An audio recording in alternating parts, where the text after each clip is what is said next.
मेरी टांगे।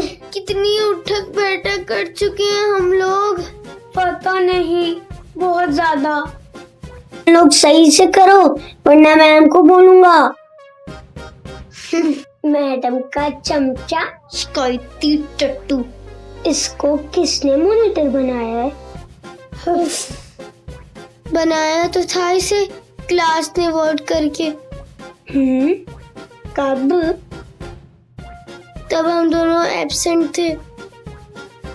अगर हम लोग आ जाते तो ये टट्टू हमारा मॉनिटर ना होता। उफ यार। ओए समझ नहीं आ रही, फुल नीचे जाओ, सही से करो।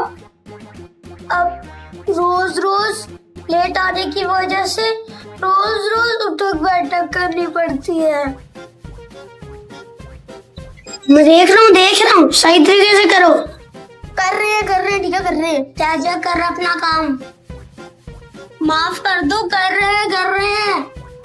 या अल्लाह, तो मॉनिटर तो हमारे ऊपर अजाब बनकर आ गया है। निकल जाए यहाँ से अजाब नजीम।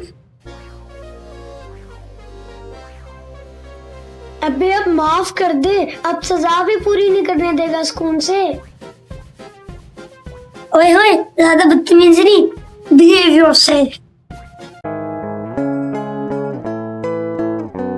हाँ जी, अगर आप भी इलेक्शन के दिन गैर हाजिर रहे तो अगले 5 साल आपका यही हाल होगा।